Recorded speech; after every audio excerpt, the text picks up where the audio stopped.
வேதத்தை எடுத்துக்கொண்டு நாம் ஜெபிப்போம். நல்ல இயேசு சுவாமி, எங்களோடு கூட பேசுங்க ஆண்டவரே. உடைய வார்த்தைகள் வல்லமை உள்ளவைகள் இயேசு சுவாமி. இந்த வார்த்தையின் மூலமாக எங்களுக்கு உடைங்க, எங்களை உருவாக்குங்க. ஆவியானவர் மறைத்துக் கொள்வீராக. நீங்க வெளிப்பட வேண்டுமாய் ஜெபிக்கிறேன். உடைய நாமத்தை மகிமைப்படுத்துங்க. இயேசுவின் நாமத்தினாலே வேண்டிக் கொள்கிறேன் பிதாவே, ஆமென். ஸோ யூத் மீட்டிங்னாலே ரொம்ப நம்மளுக்கு நல்ல சந்தோஷமா இருக்கும். Usually in youth meeting, when we attend, we feel this happiness inside us. அந்த யூத் மீட்டிங்ல நிறைய கத்துக்கிறதுக்கும் நல்ல சந்தோஷமா இருக்கும். We also are happy because we are going to learn a lot of things. ஆனா கத்துக்கிட்டு நம்ம அது பிரகாரம் செய்யறோம்னாக்கா இன்னும் நம்மளுக்கு சூப்பரா இருக்கும். And when we learn and we live by that, it gives us more happiness So to us. இன்னைக்கு நான் போட்ட டாபிக்கே பாத்தீங்கன்னா, எப்படி வாழ்க்கையில நான் வந்து அச்சீவ் பண்ண முடியும், ஏதாவது நான் எப்படி நான் ஆசீர்வாதங்களை பெற்றுக்கொள்ள முடியும், இன்னொரு வார்த்தையில சொல்ல போனா.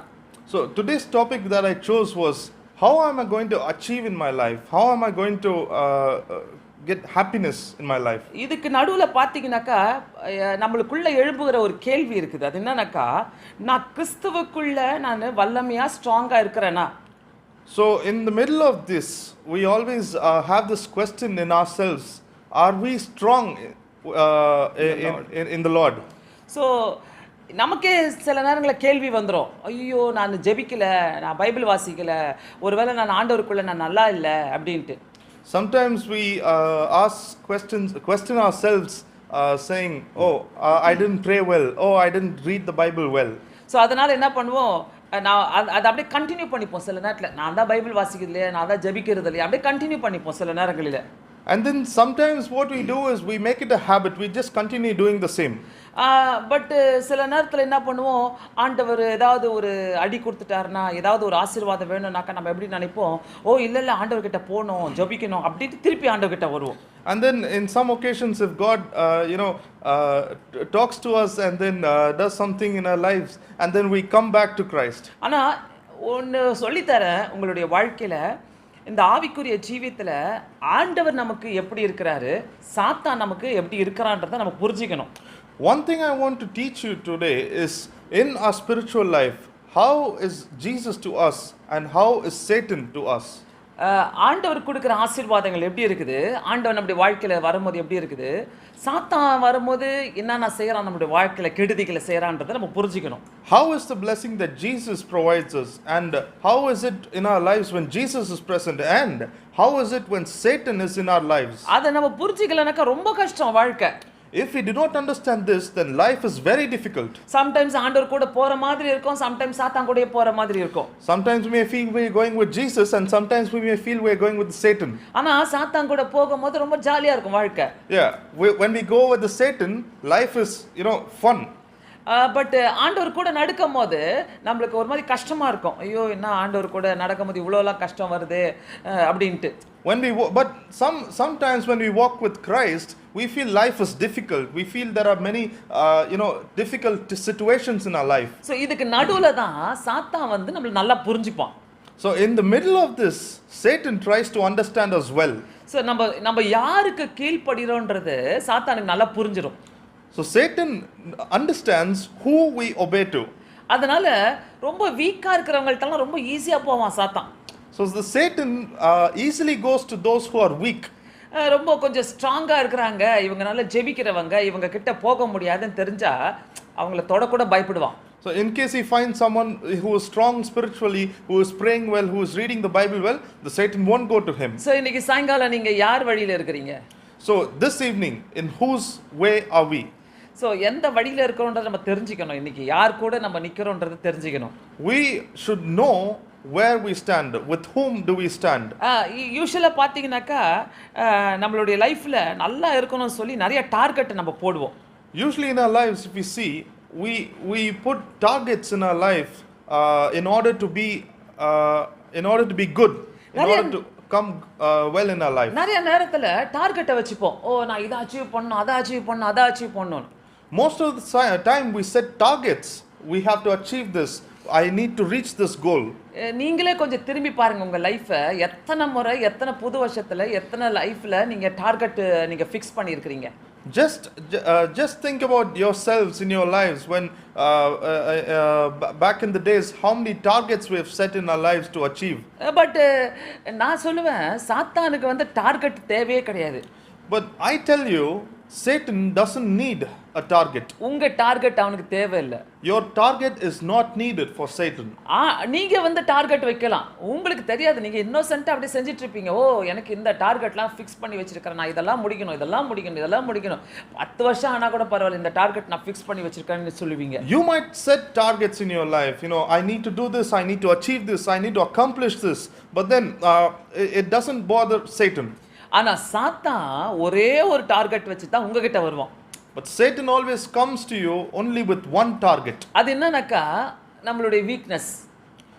What that target is our weakness. அந்த வீக்னஸை வச்சு அவனுக்கு போதும் எல்லாமே. That weakness is enough for him. உன்னை அழகா ஸ்டடி பண்ணி முடிச்சிடுவான். He will study you in and out. So நம்ம நினைச்சிருப்போம் சாத்தானுக்கு இதெல்லாம் தெரிய போதா, தெரியவே தெரியாது அப்படின்னு நினைப்போம். We might think to ourselves, does Satan know this or that? But it's not like that. Just for ஒரு எக்ஸாம்பிளுக்கு நான் சொல்ற ஒரு காரியம். Just for example, I'll tell you this. அதாவது சப்போஸ் ஒருத்தருக்கு ஒரு பெருமை இருக்குதுனாக்கா, so suppose if a person has pride in himself, சாத்தானுக்கு நல்லாவே தெரியும் இவங்களுக்குள்ள இந்த வீக்னஸ் இருக்குது.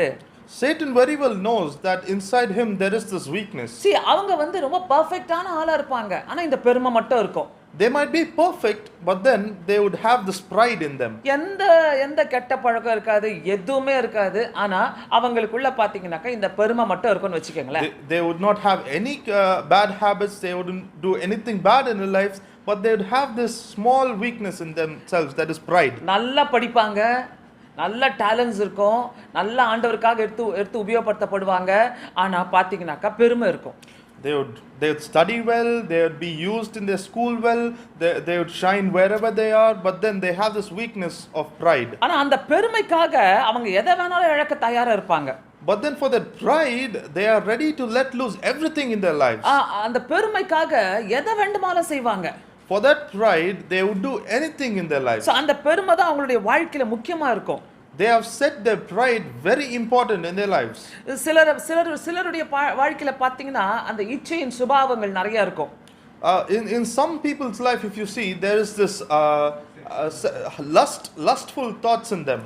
So அத வந்து அழகா புரிஞ்சுப்பான் சாத்தான். So Satan understands very well of those thoughts. அந்த வீக்னஸ் வெச்சியே அவங்களை கீழ தள்ள பாப்பான். With that weakness itself, Satan would try to topple them. So நம்ம சும்மா நான் விளையாட்டுக்கு சொல்லுவோம், அவன் அந்த பொண்ணு எத்தனை பையனை பிடிக்கும், அந்த பையன் வந்து எத்தனை பொண்ணை பிடிப்பான், இதெல்லாம் இப்படி பண்றான். நோ, அது அவங்களுடைய weakness. Sometimes we say for fun that girl likes so many boys, this boy likes so many girls, but then that is their weakness. So அவன் அத வெச்சு தான் அவன் என்ன பண்ணுவான், நம்மளுடைய பாவத்தை வெச்சு தான் அவன் நம்மள கூப்பிடுவானே. Satan calls us by our sin. அதனால அவனுக்கு நல்லா தெரியும் இத காட்டினா இவங்க விழுந்துருவாங்க. So he very well knows that if he shows this, they will topple.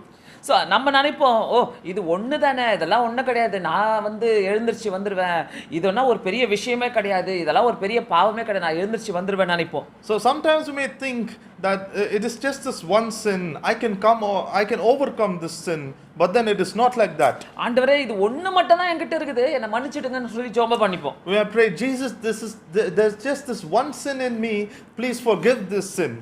அந்த ஒன்று தான் நம்மளுக்கு வந்து ரொம்ப குட்டியா தெரியும். That sin might be very small in our eyes. அது என்ன வேணாலும் இருக்கலாம் நம்மளுடைய கண்ணுக்கு. It can be anything in our eyes. எது வேண்டுமானாலும் இருக்கலாம். அது நமக்குள்ள இருக்கிற நம்மளுக்கே தெரியும். நம்ம கொஞ்சம் சர்ச் பண்ணி பார்த்தோம்னாக்கா நமக்குள்ளே தெரியும் என்ன வீக்னஸ் இருக்குதுன்னு. If we do a self introspective, we can easily find out what that small sin is. அது ஒரு சின்ன கோவமா கூட இருக்கலாம். It can be a small anger. நீங்க அப்படிதான் கோவப்படுறீங்கனாக்கா உங்களுக்காகவே சாத்தான் சிலர் அனுப்பி வைப்பான் உங்களை கோவப்படுத்துறதுக்கு.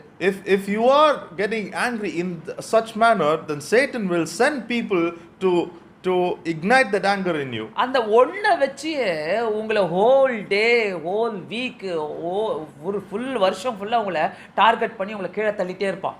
And with that one small weakness in you, the Satan will use that weakness for the one day or week or the whole year to topple you down. So சத்துருக்கு வந்து ஒன்னே ஒன்று தான் தேவை, உங்களுடைய ஒரு டார்கெட் தான், ஒன்னே ஒன்று தான் தேவை உங்களுடைய வாழ்க்கையில. Satan just needs one thing in your life.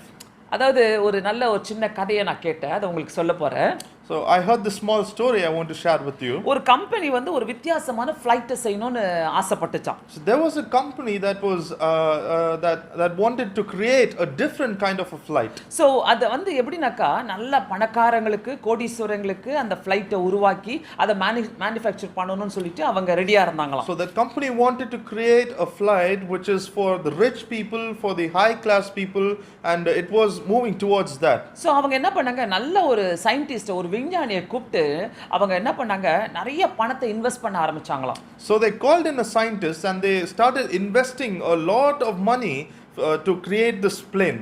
So அந்த சயின்டிஸ்ட் வந்து நல்லா சொன்னார், ஓகே நான் இதெல்லாம் செஞ்சு முடிக்கிறேன், இப்படின்னு போட்டு எல்லா டிராயிங்லாம் போட்டு காட்டி அழகாக முடிச்சு கொடுத்தாரு. அதை முடிச்சிடலாம் நம்ம அப்படின்னு சொல்லிட்டு ஒரு வேலையை தொடங்க ஆரம்பிச்சாராம். So the scientist came in and did all the planning and all the protocols and everything, and then he started the job. அப்புறம் அவருக்கு பார்த்தீங்கன்னாக்கா அந்த எல்லாத்தையும் ஃபிக்ஸ் பண்ணிட்டு கடைசியாக ஒரே ஒரு பொருளை மட்டும் ஃபிக்ஸ் பண்ணணுமா. அந்த பொருளை ஃபிக்ஸ் பண்ணிட்டாருனாக்கா ஃப்ளைட் வந்து ஓட ஆரம்பிச்சிருமா. So the scientist fixed everything in the flight except one thing, and that only one thing, if it is fixed, the flight is ready to run. அந்த கேப்ல பார்த்தீங்கன்னாக்கா அவர் ஒரு இடத்துக்கு டிராவல் பண்ணும்போது பயங்கரமான ஆக்சிடென்ட்ல செத்துட்டாராம். So in that period, in that gap, when he was traveling to somewhere, he met with an accident and died. நல்லா நினைச்சுக்கங்க, அவரை நம்பி இருந்த எல்லா அந்த கம்பெனியே ஒரு பெரிய இழப்புக்குள்ள போயிடுச்சு. That company which was dependent on him had gone into a big loss. அந்த கம்பெனி பாத்தீங்கன்னா பல கோடி ரூபாய் நஷ்டமாச்சாம். There was almost crores of loss for that company. அந்த ப்ராஜெக்ட்டே கடைசில கேன்சல் ஆகுற அளவுக்கு வந்துருச்சு. The project almost went on the verge of being cancelled. மற்றவங்களும் செஞ்சு பார்க்கறாங்க, யாருக்குமே அதை கண்டுபிடிக்க முடியலையா. Others tried to do what that scientist did, but then they could not come to his ability. அந்த பர்టిక్యులர் சயின்டிஸ்ட்க்கு மட்டும் தான் அந்த பர்టిక్యులர் திங் தெரியும். அதை வச்சா அதை போட்டா அந்த ஃளைட் ஓட ஆரம்பிக்கும்னு அவருக்கு தெரியுமா. Only that particular scientist knew what that particular part was to put into the flight for it to run. மற்றவங்கள என்னென்னமோ பண்ணி பார்க்கறாங்க, யாராலையும் ஒண்ணும் செய்ய முடியல. Others tried doing lot of things, but then they could not do. So அந்த one thing இல்லாதனால, ஒரு பொருள் இல்லாதனால அந்த whole project கோடி ரூபாய் கணக்குல நஷ்டமாச்சு.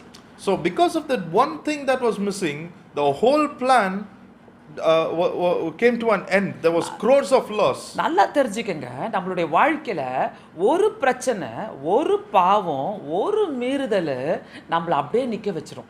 So understand this, one sin, one wrong in our lives can make us stagnant. அப்படியே நின்னுடுவோம் நம்ம. We will be stagnant in our lives. நல்ல வளர்ந்துக்கிட்டே வருவோம், நல்ல பேர் வாங்குவோம், நல்ல சூப்பரா பேர் வாங்குவோம், எங்க பாரு நம்மளுக்கு தான் பெஸ்டா இருக்கும்.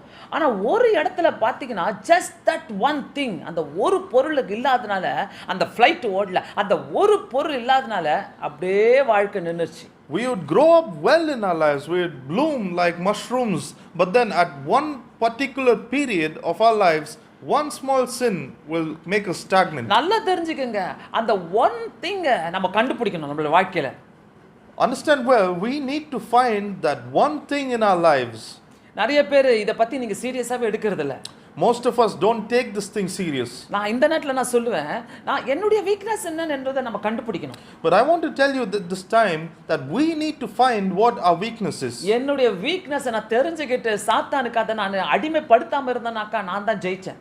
If we find that weakness and then we find that Satan is using that weakness, then we can overcome it.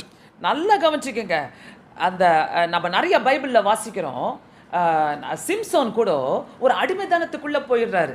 We find that also Samson was into a sin. அவர் அடிமைத்தனத்துக்குள்ள போனதுனால அந்த பெண்ணுக்கு அவர் கீழ்ப்படிஞ்சதுனால அங்க அவரால ஜெயிக்கவே முடியல. And because he went into that kind of a sin and he obeyed that his lover, he could not overcome it. நல்லா தெரிஞ்சுக்கங்க, எந்த விஷயத்துல நம்ம அடிக்கடி விழுறோமோ அந்த விஷயத்துல நம்ம கான்சென்ட்ரேட் பண்ணிட்டே இருக்கணும். We need to understand that whichever part or whichever thing that we tend to fall over, We need to overcome that. நிறைய நேரத்துல வீட்டிலே பேசுவாங்க, ஏய் நீ இந்த விஷயத்துல வீக்கா இருக்கிற, நீ இந்த விஷயத்தை மாத்திக்கோ, நீ இந்த விஷயத்துல அடிக்கடி ஒரு மேட்டர் ஒரு இஷ்யூ உங்களை அப்படியே வந்து இடிச்சுக்கிட்டே இருக்கும். Most of the times we see that in our house or surroundings, people tell us that you need to change this one thing in you, you need to change this one habit in you. கண்டிப்பா parents சொல்லிக்கிட்டே இருப்பாங்க, இது சரி கிடையாது, நீ மாத்திக்கோன்னு சொல்லிட்டு. Definitely parents will be saying telling us you have to change this is not good for you, this is not right for you. அந்த ஒரு வீக்னஸ் நான் ஜெயிச்சிட்டேனாக்கா கர்த்தர் என்னை எப்படி எடுத்து உபயோகப்படுத்துவார் தெரியுமா? And if I win that one weakness, God will use us to great heights. அந்த ஒரு வீக்னஸ் இருக்கிறதுனால, அந்த ஒன் திங் இருக்கிறதுனால என்னுடைய வாழ்க்கையில நான் ஆசீர்வாதங்களை இழந்துகிட்டே போறேன். Because of that one weakness, because of that one thing, I am losing blessings in my life. நிறைய நேரங்களில இந்த ஒன் திங்னால, அந்த ஒரே ஒரு காரியத்தினால எனக்குள்ள மன அழுத்தங்கள் வேற வருது. You know, because of that one thing, most of the time we get depressions in our life. So அந்த டிப்ரஷன் வரதுனால, இந்த ஒரு வார்த்தை டிப்ரஷன் வரதுனால, மன அழுத்தம் வரதுனால என்னென்ன தெரியுமா ஏற்படுது? So because of that one thing, when we get depressions, you know what are the things that happen in our lives? அதுல நமக்கு கவலை ஏற்படுது, we get sad, தனிமை, we get lonely, helpless, we become helpless. ஒரு மாதிரி எல்லாரும் மேலயும் ஒரு கடுப்பா இருப்போம், பாத்தீங்களா, எரிஞ்சு விழுவோம். we start showing our anger on everyone. அப்புறம் தூங்க மாட்டோம், தூக்கம் வராது, sleepless. we become insomniac. அப்புறம் பாத்தீங்கன்னா uncertainty நடந்துட்டே இருக்கும், என்ன நடக்குதுன்னே புரியாது நம்மளுடைய லைஃப்ல. And then everything in our lives may be uncertain, we do not know what's happening in our lives. unhealthy இருப்போம், we will be unhealthy. இது பாத்தீங்கன்னாக்கா 2 சாமுவேல் 13ஆம் அதிகாரத்துல அந்த தாமார் வந்து தாவீதின் குமாரன் அப்சலோமுக்கு தாமார் என்னும் பேருள்ள சௌந்தரியமுள்ள ஒரு சகோதரி இருந்தால், அவள் மேல் தாவீதின் குமாரன் அம்னோன் மோகம் கொண்டான்னு சொல்லி போட்டிருக்குது. அந்த அம்னோனுக்கு அந்த ஒரு ஆசை இருந்தது. 2 சாமுவேல் 13ஆவது அதிகாரம் 1வது வசனத்துல அவன் ஏக்கம் கொண்டு வியாதிப்பட்டானாம். So in 2 Samuel chapter 13 we see Amnon was in love with his own sister. அந்த இடத்துல பார்க்கிறோம், அவன் ஏக்கம் கொண்டு வியாதிப்பட்டான். We see that he made himself sick in order to go to her. வாலிப பிள்ளைங்க தெரிஞ்சுக்கங்க, நிறைய நேரங்களில நம்ம நினைக்கிறோம் நம்ம சிக்காயிட்டோம் சொல்றோம். So most of the times we need to understand that many times we say we are sick in ourselves. நான் போல்டா ஒரு கேள்வியை கேட்பேன், எதுக்காக சிக்காகிறோம்? I want to ask you a question boldly. Why are we becoming sick? Because என்னுடைய உள்ளத்துல தெளிவு கிடையாது, அதனால தான் நான் சிக்காகிறேன். Because there is no clarity in my life, and that is why I am becoming sick. எனக்குள்ள போராட்டங்கள் இருக்கிறதுனால நான் சிக்காகிறேன். I have battles in me, and that is the reason I am becoming sick. எனக்குள்ள பலவிதமான தூக்கம் கிடையாது, நான் இஷ்டத்துக்கு தூக்குறேன், இதுக்கெல்லாம் நான் சிக்காகிறேன். I am insomniac, I do not get good sleep, and these are the reasons I am becoming sick. நல்லா தெரிஞ்சுக்கங்க, கர்த்தர் எடுத்து உபயோகப்படுத்தப்படாத பாத்திரமாக நம்ம இருக்கிறோம். We need to understand that we are vessels that God has not used us still. ஏனாக்கா ஏதோ one thing உங்களை அப்படியே பிடிச்சு வச்சிருக்கான், யாரு சாத்தான் பிடிச்சு வச்சிருக்கான். Yeah, that is because that one thing that in our lives Satan has put his hand on. நான் சொல்றேன், இன்னைக்கு இந்த நேரத்துல நம்மளுடைய வாழ்க்கையில கர்த்தர் வெயிட் பண்ணிட்டு இருக்காரு, நீ எப்போ அவர்கிட்ட வருவே, அவர் எடுத்து உங்களுக்கு எப்படி உபயோகப்படுத்தலாம்னு. I want to tell you one thing, that Jesus, God is waiting when we will return to him. ஒரு ஆலயத்துல 2 தம்பிமார்கள் இருந்தாங்களாம், 2 வாலிப பிள்ளைகள். So in the church there were 2 youth boys. அந்த சர்ச்சில் பாத்தீங்கன்னா 2 பேரும் என்ன பண்ணாங்களா, 2 பேரும் கீபோர்ட் கிளாஸ்க்கு அனுப்புனாங்களாம்.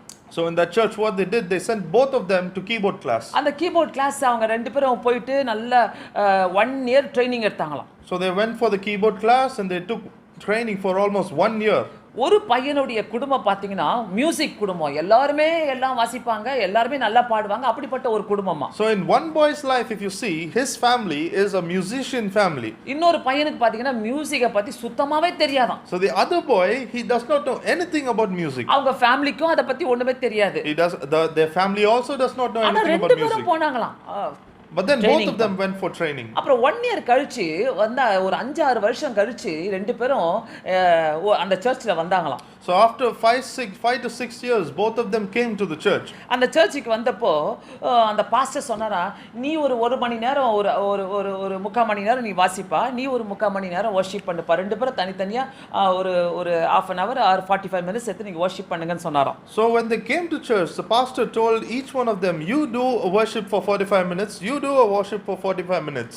ஸோ ரெண்டு பேரும் முதல்ல இந்த நல்ல மியூசிக் தெரிஞ்சவர், மியூசிக் ஃபேமிலியிலேருந்து வந்தவர், அவர் தான் என்ன பண்ணாரா, வாசிக்க ஆரம்பிச்சாராம். So first the boy who came from a musician's family started playing. எல்லாரும் கை தட்டாங்க, அப்படியே பாட ஆரம்பிச்சாங்க, நல்லா பாட ஆரம்பிச்சாங்களாம். So everyone started clapping and singing with them. ஆனா அடுத்த ஒரு பையன், அந்த பையன் மியூசிக்கே ஒண்ணுமே தெரியாத பையன் வந்து இந்த ட்ரைனிங்கை முடிச்சுட்டு வந்து வாசித்தாங்களாம். So next, when that boy who doesn't come from a musician family, who did not know anything about music, came and played, அவர் கீபோர்ட்ல அப்படி கையை வைக்கும் போது ஆண்டோட பிரசன்னம் இறங்குறத எல்லாருமே ஒரு மாதிரி ஃபீல் பண்ண ஆரம்பிச்சாங்களாம். when he kept his hands on the keyboard, everyone felt the presence of Christ, the Holy Spirit entering into them. பாட பாட பாட எல்லாரும் பயங்கரமா ஆவில நிரம்பி ஆண்டவரை தொழுது கொண்டு அப்படியே அழ ஆரம்பிச்சாங்களாம் அவருடைய பிரசன்னத்துல. As he started to sing, everyone was being filled by the Spirit, and then they started to cry out of joy. அப்போ எல்லாரும் கடைசியா முடிஞ்ச பிறகு சொன்னாங்களாம், தம்பி நீங்க ரொம்ப நல்லா வாசிங்க, நீங்க வாசிக்கும் போது உங்க அப்படியே ஆண்டோட பிரசன்னத்தை நாங்க பார்த்தோம், நாங்க அழுதோம், பயங்கரமா நாங்க ஆவில நிரம்ப ஆரம்பிச்சோம் நாங்களாம். So at the end, everyone came and appreciated him, saying that when you sang, we felt the Holy Spirit, we felt the joy of the Holy Spirit entering into us. அந்த மியூசிக் குடும்பத்துல இருந்து வந்தவருக்கு யாரும் ரொம்ப comment சொல்லவே இல்லையா. And the other guy who came from the musician family, no one gave him much comments. ஆனா அந்த பையன் சொன்னானா, என்ன சீக்ரெட், இப்படி ஒரு பிரசன்ஸ் அப்படியே சர்ச் ஃபுல்லாவே ஒரு வித்தியாசமான ஒரு பிரசன்ஸை நாங்க பார்த்தோம். So the musician family guy came and asked him, what is the secret? What is the secret behind everyone being feeling the presence of Christ? நல்லா கவனிங்க, ஒன்னு சொல்ல போறேன். அவன் சொன்ன வார்த்தை என்னன்னாக்கா, அவன் சொல்லுவானா, எங்க வீட்ல நான் கீபோர்டை கத்துக்கிட்டு 8 மணி நேரம் முழங்காலே நான் ஆண்டவரை பாடி பாடி பாடி, ஏசப்பா நான் இதை பாடும் போதெல்லாம் உங்களுடைய அபிஷேகம் என் மேலே இறங்கட்டும், ஏசப்பா நான் இதை வாசிக்கும் போதெல்லாம் எல்லாரும் தொடப்படட்டும் சொல்லி 8 மணி நேரம் நான் முழங்காலே வாசிக்க ஆரம்பிச்சேன். So he told him, every time I start playing the keyboard, I would kneel for almost 8 hours in the presence of the Lord and play the keyboard and praise him.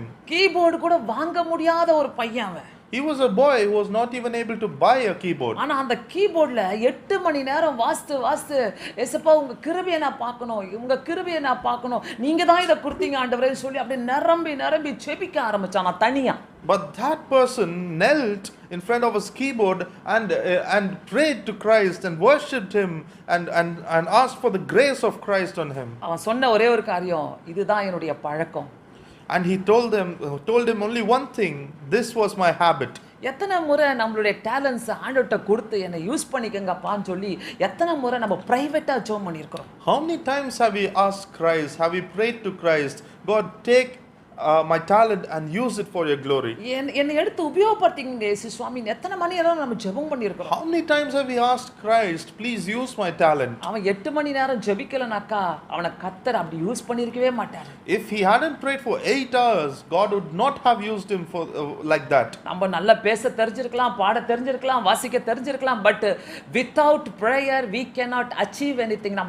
நம்மளுடைய வாழ்க்கையில ஜெபம் இல்லைனாக்கா நம்ம எதுவுமே சாதிக்க முடியாது. We might know to talk well, we might know to speak well, but then without prayer we cannot achieve anything in our life. நிறைய நேரங்களில நம்ம நிறைய பேரை ப்ளேம் பண்ணி கொண்டிருக்கிறோம். Most of the time we blame others for ourselves. அதாவது இது ஒரு சின்ன ஒரு ஸ்டோரி உங்களுக்கு சொல்ல போறேன். There's a small story I want to share with you. அம்மா அப்பாக்கு 2 பிள்ளைங்க இருந்தாங்க. There was a parent had 2 children. ரெண்டு அண்ணன் தம்பிங்க. So there was an elder brother and a younger brother. அந்த பெரிய பையனை ஒரு நல்ல ஸ்கூல்ல போட்டு படிக்க வச்சிருந்தாங்க. So the elder son, they put him in a good school and made him study there. அவன ஸ்கூல்ல போட்டப்போ அவன் நல்லா படிச்சு வெளியில வரும்போது மெடலோட வெளியில வந்தான், அவார்டோட வெளியில வந்தான். So when he studied in that school, when he came out of the school, graduated from there, he came out with a medal. அவன் வெளியில வந்தோனே சின்ன பையனை வேற ஸ்கூல்ல போட்டு வச்சிருந்தாங்க. So as soon as he came there, came out from the school, they put the small boy into another school. So அம்மா அப்பாவுக்கு ஒரு ஆசை ரெண்டாவது பையனை தூக்கி அங்கே போடணும்னு சொல்லிட்டு. So the parents had this desire in themselves to put the second child into the first son's school. அந்த அந்த ஸ்கூல்ல போட்டா இந்த ரெண்டாவது பையன் நல்ல மார்க் எடுப்பான், நல்ல சூப்பரா மெடல் வாங்கிட்டு வருவான், அவார்ட் வாங்கிட்டு வருவான், நல்ல நல்ல மார்க் வாங்குவான்னு சொல்லிட்டு ஆசைப்பட்டாங்க. So they thought if we put the second child in the first child's school, he would study well, he would get good marks. அவன் சொன்னா போறதுக்கு முன்னாடி அந்த ஸ்கூலுக்கு நான் போவே மாட்டேன், என் ஃப்ரெண்ட்ஸ் எல்லாம் விட்டுட்டு நான் போவே மாட்டேன்னு சொன்னானா. So the second child told, I will not go, I will not leave my friends and go to that new school. But இல்ல நீ போய் தான் அவன் அண்ணன் நல்லா படிச்சிருக்காருன்னு சொல்லி கொண்டு போய் விட்டாங்க. But then the parents insisted and said, your elder brother has studied well, so you need to go and join there. அந்த அந்த அந்த பையனுக்கு பாத்தீங்கன்னாக்கா அங்க படிக்கவே முடியலையா. And that small boy could not study there. அவங்க ஒரு நாள் நல்ல எக்ஸாம்லாம் எழுதிட்டு மார்க்கை கொடுக்கும் போது பார்த்தீங்கன்னா மார்க்கே சரியா வாங்கல.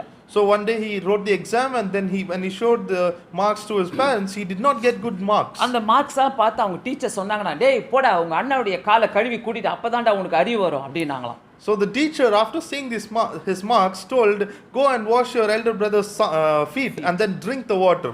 அவனுக்கு ரொம்ப ஹார்ட் ஆயிடுச்சான். அதோட வீட்டுக்கு வந்தான், தூக்கி அடிச்சான் பேக், நான் இனிமேல் ஸ்கூலுக்கே போக மாட்டேன்னு சொல்லி ஒரு முடிவு பண்ணானா. And then he came home angry and he threw his bag and told, I'm not going to school anymore. அந்த இந்த நடுவில் பார்த்தீங்கன்னாக்கா இவனுக்கு 1 இயர் வீட்லேயே இருந்தானா. அவங்க அம்மா அப்பா சொன்னாங்கன்னா என்னென்னமோ சொல்லி பார்த்தாங்க, ஸ்கூலுக்கு போப்பா, இதுப்பா உனக்கு இவ்வளோ காசு தரப்பா, இதை வாங்கி தரப்பா, அப்போ கூட போவே மாட்டேன்னு சொல்லிட்டான். So after this incident, he was almost in his home for 1 year and he did not go to school. His parents tried convincing him, buying him these things and that thing, but then he wasn't convinced to go to school. So அந்த school. 1 year breakல வீட்ல இருந்தான் பாத்தீங்களா, அப்போ வந்து அவனுக்கு பயங்கர கோவம் வருமா. அவங்க அப்பா அவனை திட்டிக்கிட்டே இருப்பாராம். So in that 1 year period, he used to get angry a lot. His father used to scold him a lot. So அவன் வந்து வீட்ல இப்படி திட்டு வாங்குறான், திட்டிக்கிட்டே இருக்காங்க, சண்டை வந்துட்டே இருக்கு சொல்லி அவங்க அப்பா கொண்டு போய் அவனை ஒரு ஸ்வீட் ஷாப்ல சேர்த்து விட்டாரு. Sweet shop. Okay. And because this boy was getting scolded a lot at his home and creating fights in his home, his father took him and joined him in a sweet shop. பெரிய பையன் அதுக்குள்ள நல்ல காலேஜ்ல முடிச்சு campus interview வந்து அவன் நல்ல வேலைக்கு சேர்த்துட்டான். அவனுடைய ஃபர்ஸ்ட் சம்பளமே பாத்தீங்கன்னா 60,000. So the elder brother, the elder son, studied well, he graduated well, and then he went into a campus interview and got selected, and he got paid 60,000 as his first salary. அப்போ அம்மா அப்பாக்கு ரொம்ப கவலையாயிடுச்சு. இந்த சின்ன பையன் கஷ்டப்பட்டு உழைச்சா கூட இவன் வந்து 60,000 வாங்கவே முடியாது. ஒரு 5-6 வருஷம் 10 வருஷம் தாண்டி போனா கூட இவன் ஒரு கிளர்க்கா வேணா ஆகலாம், ஆனா இவன் எப்படி 20,000 தான் சம்பாதிக்க முடியும், இதுக்கு மேல அவன் சம்பாதிக்கவே முடியாதுன்னு சொல்லி முடிவு பண்ணாங்களாம். So the parents were very worried and they thought, whatever we tried to do, he cannot earn more than 20,000. இதெல்லாம் பார்த்துட்டு அந்த பையன் என்ன பண்ணானா அவங்க அம்மா அப்பாவை திட்ட ஆரம்பிச்சானா. So after seeing this, what that small boy started to do, he started to scold his parents. கடைசியா அவன் பாருங்க என்ன பேசுவானா, என்னை விடுங்க நான் போய் டீச்சரை போட்டு தள்ளிட்டு வரேன், இல்லைன்னா என்னுடைய அண்ணனை போயிட்டு நான் எதனா சாகடிச்சிட்டு வரேன்னு சொல்லிட்டு அந்த ஒரு வெறியில போக ஆரம்பிச்சிட்டான்.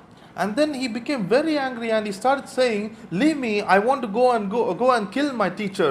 Leave me alone, I want to go and bash my brother. இதெல்லாம் அவன் செய்யும் போது கடைசியா அவன் போய் சேர்ந்த இடம் எது தெரியுமா, mental hospital. So after doing all of this, at the end he went and joined a mental hospital. So இந்த மென்டல் ஹாஸ்பிட்டலுக்கு போய் அவன் போயிட்டான், எல்லா காரியமும் முடிஞ்சிச்சு, அங்க தான் போயிட்டான் அவன். So after all these incidents, he went and joined a mental hospital. So இது ஒரு case study. So this was a case study. So இந்த கேஸ் ஸ்டடியில் நான் அங்கே உங்ககிட்ட ஒரு கேள்வி கேட்குறேன். இவன் ஸ்கூலுக்கு போகாமல் இருந்தது, இவன் வந்து இப்படி மென்டல் ஹாஸ்பிட்டலுக்கு போனது, இதெல்லாம் பார்த்தீங்கன்னா நீங்கள் யாரை ப்ளேம் பண்ணுவீங்க? So in this case study, I want to put forward a question. This boy didn't go to school. This boy went and joined a mental hospital. But then I want to ask a question. Who is to be blamed in this case study? நான் உங்க முன்னாடி ஒரு காரியத்தை வைக்கிறேன். நீங்க வந்து சொல்லலாம் அவங்க பேரண்ட்ஸ் தான் காரணம்னு சொல்லலாம். I want to put forward some options for you. You might say the parents are responsible for this. ஏன் அவங்க பேரண்ட்ஸ் வந்து அவனை ஸ்கூல்ல மாத்துனாங்க? You might ask, why did the parents change his school? ஏன் அவனுக்கு கெடுதி செஞ்சாங்க? You might ask, why they did bad things to him? So நீங்க பேரண்ட்ஸ் தான் பேரண்ட்ஸை ப்ளேம் பண்ணலாம். So you might blame the balance. I mean, some of you. சிலர் வந்து அவங்க டீச்சர் தான் காரணம் சொல்லிட்டு நீங்க ப்ளேம் பண்ணலாம். Some might say the teacher is responsible for this.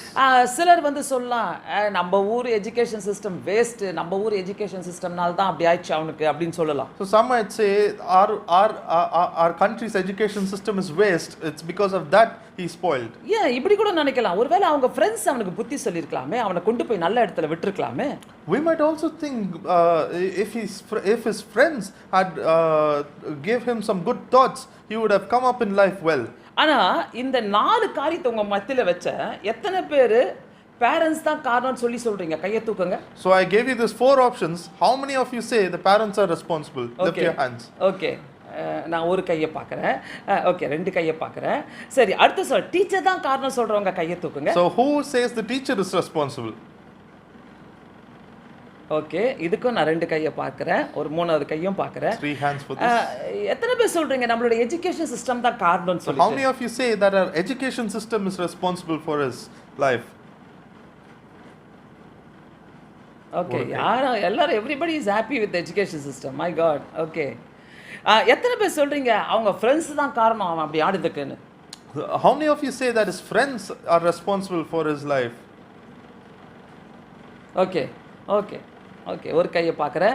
So இந்த 4 பேரையும் நீங்கள் நினைக்கலாம், இந்த 4 பேரில் யாருன்னா ஒருத்தருடைய லைஃப்பில் இவன் மென்டல் ஹாஸ்பிட்டல் போகிறதுக்கு, இவன் வாழ்க்கை கெட்டு போகிறதுக்கு, இவன் படிக்காமல் இருக்கிறதுக்கு, இவன் நாசமாக போகிறதுக்கு காரணமாக இருந்திருக்காங்கன்னு சொல்லலாம். So you might say out of these 4 options, these would be the reason he did not study well and he ended up in a mental hospital. ஆனால் 100% நான் சொல்லுவேன் அவன்தான் அவனுடைய வாழ்க்கைக்கு responsibility. I would say 100% that he is responsible for the result of his life. அதாவது அவன் வந்து அவனுடைய வாழ்க்கையை பார்த்துக்கணும். He should have looked at his life. அவனுடைய வாழ்க்கையை பார்க்காம மற்றவங்களை அவன் கை காட்டியிருக்கே கூடாது. Without looking at himself, he should not have pointed out others. ஏன்னா இந்த உலகம் அப்படிப்பட்ட உலகம். We live in that kind of a world. That is the reason. நம்ம கொஞ்சம் ரோட்ல ஃபாஸ்டா போனா ரஷ்யா இருக்கிற இடத்துல நீங்க ரோட்ல ஃபாஸ்டா போனீங்கன்னா சாவுக்குறாக்கி போது பாருன்னுவாங்க. If we go in a rush road, if we go fast in a rush road, they'd call us savugaraki podu par. இன்னொன்னு பாத்தீங்கன்னாக்கா ரொம்ப ஸ்லோவா போனாலும் அதுக்கும் திட்டுவாங்க. So if we go slow also, they'd scold us. So இந்த சூழ்நிலையில நிறைய பேரை நம்ம கை காட்டலாம்.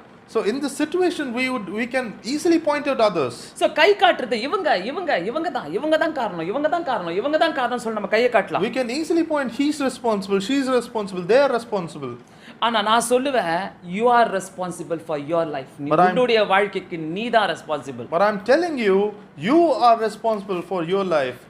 For everything that happens in your life, you are responsible. எந்த அம்மா அப்பாவும் கெடுதி செய்ய மாட்டாங்க. No parents would try to spoil your lives. அவங்க கெடுதி செய்றாங்கன்னா ஒருவேளை அவங்க தெரியாம செய்றாங்கன்னு தான் அர்த்தம்.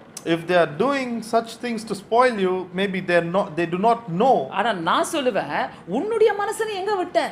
But I am telling you, where did you leave your life? Where did you leave your heart? இந்த மைண்ட் இருக்குது பாத்தீங்களா, இந்த மூளையை நம்ம எப்படி யூஸ் பண்ணிக்கிறோம்? This mind that we have, how are we using this mind? இந்த மைண்டை வந்து நம்ம என்னைக்கு யாரு வந்து டேய் நீ அதை செய்யாதடா, நீ இப்படி படிக்காதடா, வேஸ்ட்டடா இதை சொல்ல, நீ உடனே உன் மைண்டை வித்துட்டு நீ அவனுக்கு அடிமை ஆயிடுற. When in our minds, when we start thinking about others and saying others, you are not supposed to do this, we are not supposed to do that, then you're selling your mind off to others. வாலிப பிள்ளைங்களுக்கு நிறைய பேருக்கு அவங்களுடைய மனசையோ அவங்களுடைய மைண்டை வந்து பத்திரப்படுத்தி காத்துக்கொள்ள தெரியல. In our youth, we are not most of the youth are not able to safeguard their mind. நீங்க once உங்க மைண்ட நீங்க அவங்களுக்கு கொடுத்தீங்கனாக்கா அவங்க உங்களை ஆட்டி படைச்சி உங்களை தங்களுக்குள்ள அடிமையாக்கி வச்சிருவாங்க. If you give your mind to others, they would use your mind and then grab hold of it. நீங்க எல்லா சொல்றதும் கேட்பீங்க, உங்க வாழ்க்கையை விட்டுருவீங்க. You would listen to all the comments others says and then you would leave your lives away. உங்க வாழ்க்கையை விட்டுட்டு உங்களுக்கே ஒண்ணுமே புரியாது, என்ன நடக்குதுன்னே தெரியாது உங்க லைஃப்ல. You would leave your life away and then you don't know what's happening in your life. நிறைய நேரங்கள்ல அதாவது ஒரு போனை நீங்க வச்சிருக்கீங்கல, போனை வீட்டுக்கு வெளியே வச்சிட்டு வந்து நீங்க உள்ள வந்து படுத்து தூங்குவீங்களா?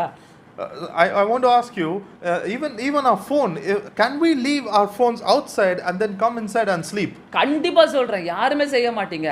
நீங்க சும்மா சாதாரணமா வச்சிருக்கிற ஒரு ஃபோனுக்கு 50 பாஸ்வேர்ட் வச்சு அதை பத்திரப்படுத்தி பில்லோ கடியில வச்சு தூங்குறீங்களே, உங்க மைண்ட மட்டும் ஏன் நீங்க தூக்கி போட்டு வரீங்க யார்கிட்டயோ? Definitely I will say we will not do that, because in our phones we have hundreds and thousands of passwords each app. But then why only our minds we leave it for others and come and sit here empty? உன் மைண்டுக்கு நீ password போட்டு தெரிஞ்சனா, Jesus என்ற பாஸ்வேர்டை நீ போட்டனாக்கா யாராலையும் அதை open பண்ண முடியாது. If we put a password to our minds saying Jesus, no one can open up our minds. அந்த மைண்ட் ரொம்ப முக்கியம். That mind is very important. அந்த ஸ்டோரியை நான் சொன்னதுக்கு காரணமே, நீ யாரை பார்த்து ப்ளேம் பண்ற பத்தியா, இவங்க உன்னை மாத்து first. I told that story because many times we blame others, but then what we are supposed to do is change ourselves. என் வாழ்க்கையில நான் அப்படியே நிக்கிறதுக்கு காரணம், அப்படி நான் முன்னேறாம இருக்கிறதுக்கு காரணம் என்னுடைய weakness. In my life, if I'm not able to grow, if I'm stagnant in my life, I am responsible because of my weakness. அது ஒண்ணுதான், அந்த ஒண்ணுதான் என்ன தாக்கிட்டே இருக்குது. That one thing, that one weakness is what is attacking me. So நான் வந்து என்ன செய்யணும் இதெல்லாம் தெரிஞ்சிக்கிறதுக்கு? எப்படி தெரிஞ்சிக்கணும் நானு? So what should I do to know these things? நான் எது மேல ஃபோக்கஸா இருக்கணும்?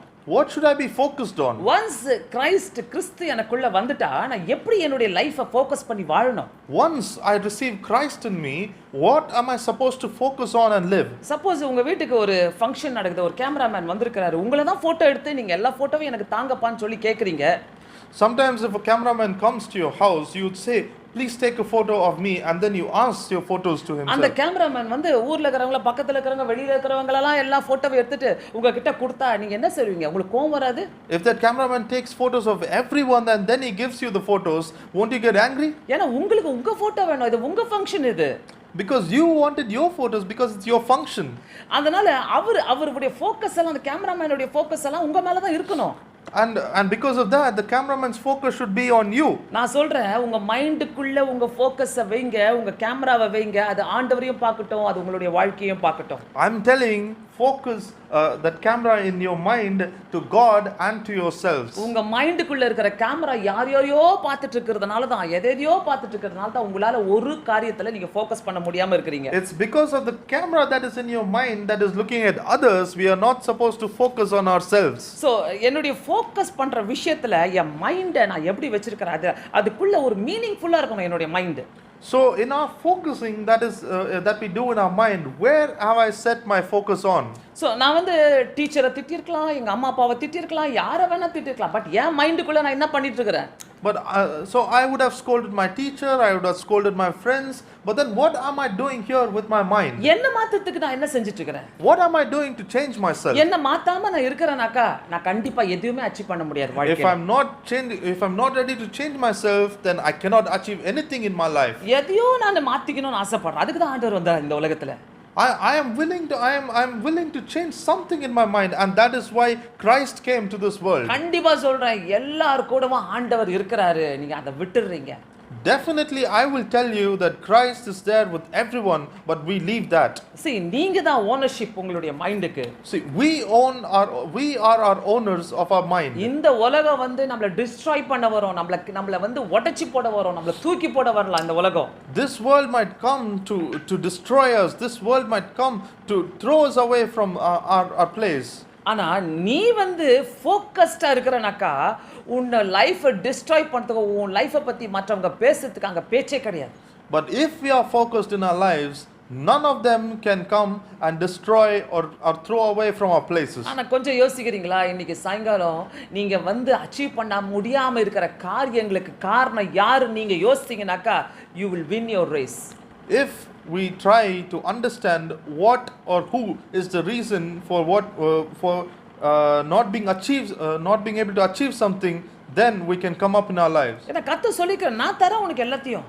Because God is telling you, I will give you everything. என்னைக்கு அவருக்கு நீ முக்கியத்துவம் கொடுக்கறியோ, அன்னைக்கு அவர் உனக்கு முக்கியத்துவம் கொடுக்க ஆரம்பிச்சிருவாரு. The moment you give importance to God, God will give importance to you. அங்கதான் தாவீதுக்கு ஆண்டவர் முக்கியத்துவம் கொடுத்தாரு. And that is where David gave importance to God. அங்கதான் தானியேலுக்கு கர்த்தர் முக்கியத்துவம் கொடுத்தாரு. And that is where God gave importance to Daniel. அங்கதான் எஸ்தருக்கு கர்த்தர் முக்கியத்துவம் கொடுத்தாரு. And that is where God gave importance to Esther. அங்கதான் தெபோராளுக்கு கர்த்தர் முக்கியத்துவம் கொடுத்தாரு. And that is where God also gave importance to Deborah. So நான் இன்னைக்கு சாயங்காலம் கண்டிப்பா நான் நம்புறேன் உன் வாழ்க்கையில கர்த்தர் உன்னை எடுத்து உபயோகப்படுத்த உனக்காக அவர் காத்து கொண்டிருக்கிறார். So this evening I strongly believe God is waiting to use you mightily for his kingdom. இன்னையில இருந்து வாயை மூடிக்கிட்டு அமைதியா இருங்க. யாரையும் ப்ளேம் பண்ணாதீங்க. அம்மாவை ப்ளேம் பண்ணாதீங்க, அப்பாவை ப்ளேம் பண்ணாதீங்க, வீட்ல இருக்கிறவங்களை ப்ளேம் பண்ணாதீங்க, உங்க டீச்சரை ப்ளேம் பண்ணாதீங்க, யாரையுமே ப்ளேம் பண்ணாதீங்க. So at this moment let us decide in ourselves to close our mouth and not blame others. ஏன்னா எனக்கு தெரியும் நிறைய பெரிய பெரிய லீடர்ஸ் எல்லாம் வெளியில ஸ்ட்ரீட் லைட்ல படிச்சு பெரிய ஆளா இருக்காங்க. So because I know many leaders, many famous people who have studied under street lights and have reached great heights. பெரிய ஆட்களா இருக்காங்க, பெரிய தலைவர்களா மாறி இருக்காங்க இன்னைக்கு அவங்க. They have become great leaders. Paper போட்டவங்க, வீடா பேப்பர் போட்டவங்க, பேப்பர் போட்டு அவங்களுடைய ஃபீஸை கட்டினவங்களா இன்னைக்கு பெரிய ஆளா இருக்காங்க. The people who have distributed paper to different houses, they have also come up in our lives to great heights. ஆனா நீ வாழ்க்கையில முக்கியத்துவம், அதாவது நீ முன்னேறாம இருக்கிறதுக்கு காரணமே நீ மற்றவங்க அவங்கள ப்ளேம் பண்ற, உங்க அம்மா அப்பாவை ப்ளேம் பண்ற, இவங்கள ப்ளேம் பண்ற, அவங்கள ப்ளேம் பண்ற, அதனால தான் நீ இன்னும் முன்னேறாம இருக்கிற. But the reason we are not able to grow up or reach great heights is because we have this tendency to blame others. We blame them, we blame her, we blame him. உன்னால இத யோசிக்க முடியலனாக்கா தயவு செய்து time எடுத்து உட்கார்ந்து போய் யோசி. If you are not able to think about this, then set time for this. Set time for yourselves and go and think about உனக்கு this. இப்போ கூட டைம் இருக்குது, நீ போய் படிக்கலாம். Even now you have time to go and study. உனக்கு இப்போ கூட டைம் இருக்குது, நீ போய் வாழ்க்கையில முன்னேறலாம். Even now you have time to go and flourish in life. படிக்க தெரியாதவங்களா முன்னேறி இருக்காங்க.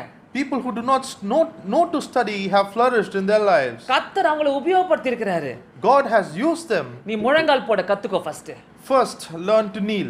கர்த்தர் உன்னை நடக்க வைப்பாரு. God will help you to walk. நீ போய் நடந்து கர்த்தருக்காக ப்ரீச் பண்ண ஆரம்பிய. When you walk and then preach for God, கர்த்தர் உன்னை இன்னும் ஹைட்ல தூக்கி உன்னை ஸ்டேஜ்ல உட்கார வைப்பாரு. God will take you to even more heights and make you sit on stages. அதுதான் ஏன் கர்த்தர். That is my God. ஏன் கர்த்தர் அப்படிதான் எனக்கு செஞ்சாரு. My God will do like this for me. நல்லா கொரட்டை விட்டு படுத்து தூங்கி எழுந்திட்டு தனியாவே இருக்கணும் நினைச்சிக்கிட்டு வாழ்ந்தினாக்கா உன்னால முன்னேறவே முடியாது. If we sleep and then nicely snore in our beds and then we think about ourselves, if we think about other things, we cannot achieve good things in our life. 75% நீ கடவுளே யோசிச்சுக்கிறியா, 25% உன் வேலையை கூட நீ யோசிக்கலாம். 75% if you keep thinking of God, 25% you start focusing on your work. So இன்னைக்கு நான் நினைக்கிறேன் உன் வாய்க்கு நீ ஃபர்ஸ்ட் ஒரு கிளிப்பை போடு. So today I'm telling you, put a clip to your mouth. கண்டிப்பா sir, shut your mouth. Shut your mouth. ஏனாக்கா நீ யோசிக்க ஆரம்பிக்கணும். நீ ஏன் அச்சீவ் பண்ணல, என்ன ராங் வித் யூ, உன் மேல என்ன தப்பு இருக்குது, நான் எங்க ஆண்டவரை வீக்கா இருக்கிறேன், அந்த ஒன் திங் தான் பிசாசுக்கு தேவை. Why I'm telling is because you need to start thinking, you need to start self-introspecting and ask God, where did I go wrong? Which one thing is bothering me? So அந்த ஒரு திங்க நீ மாத்திக்கலனாக்கா என்னைக்குமே கர்த்தர் கிட்ட வர மாட்டார்.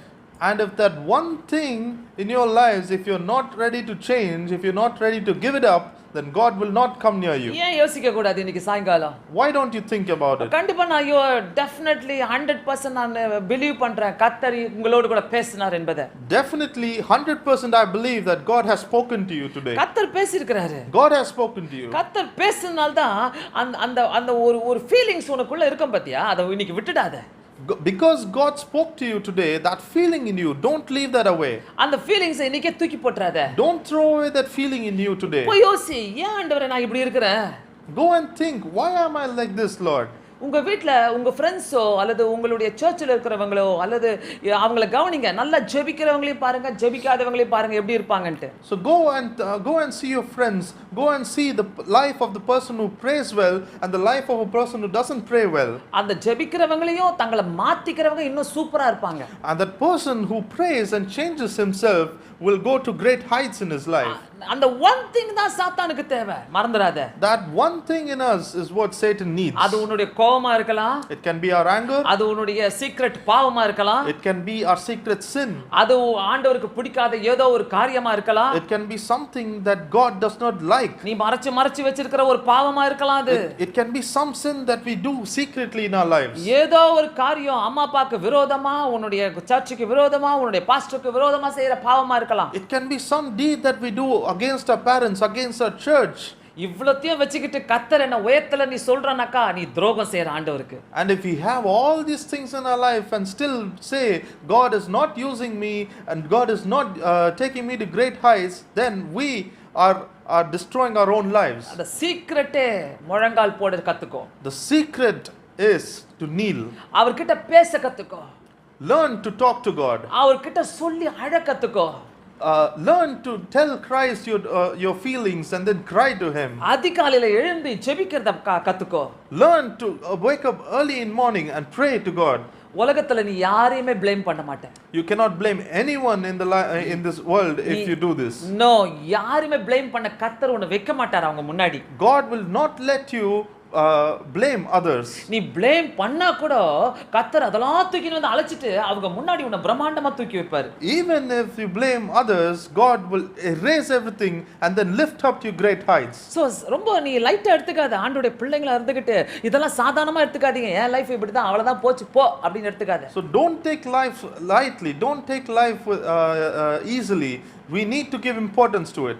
இன்னைக்கு நீ ஆண்டவர்ட்ட முழங்கால் போட கத்துக்கோ. Today go and learn to kneel to God. பேசு, ஆண்டவர்ட்ட பேசு. அந்த அந்த அந்த அந்த அந்த பையன் பாருங்க 8 மணி நேரம் ஆண்டவரோடு கூட பேசினானா கீபோர்டு கூட வச்சுக்கிட்டு. Talk to God.